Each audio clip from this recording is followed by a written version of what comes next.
বলছিলাম দাদা, ভূতেদের সঙ্গে সম্পর্ক রাখা সম্ভব? তুমি তো প্রেমের গল্প লিখতে। এটাও প্রেমের গল্প, একটু অন্যরকম। একটা এমন ছেলের গল্প যে একটা মেয়ের প্রেমে পড়েছে, যে মেয়েটা বেঁচে নেই, মারা গেছে।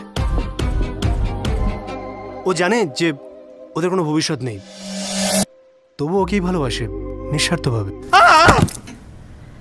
কি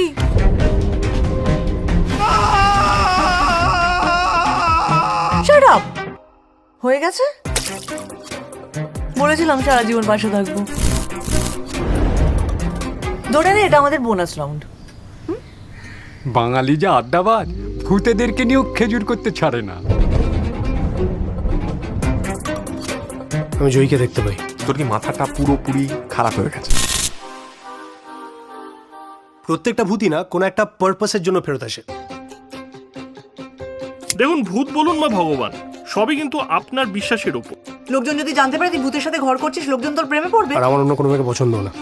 তার মানে তোর এখন ছেলেদের পছন্দ?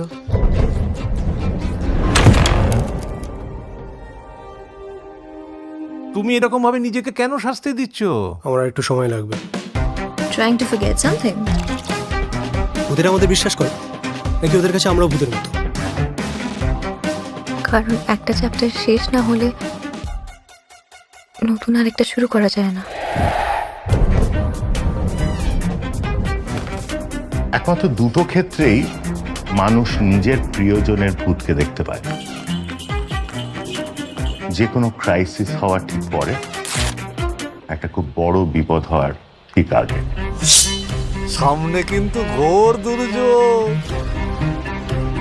ভালোবাসা তো যুদ্ধের থেকে কম কিছু নয়। শরীরই হোক বা অশরীরই, প্রেমটা আমি তোর সাথেই করবো, ব্যাস।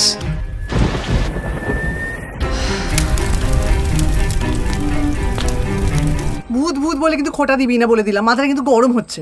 আমি যদি অনেক দূরে চলে যাই, তুই তো আমার পেছন পেছন আসতে পারবি। হ্যাঁ টেকনিক্যালি পারবো, কিন্তু ভূতেরা তো ঘর কোনো হয় না, এদিক ওদিক করতে ভালো লাগে না। আমিও ঠিক তাই রে, ঘর কোনো, তাই এদিক ওদিক অন্য কারোর সঙ্গে না ঘর বাঁধতে পারবো না।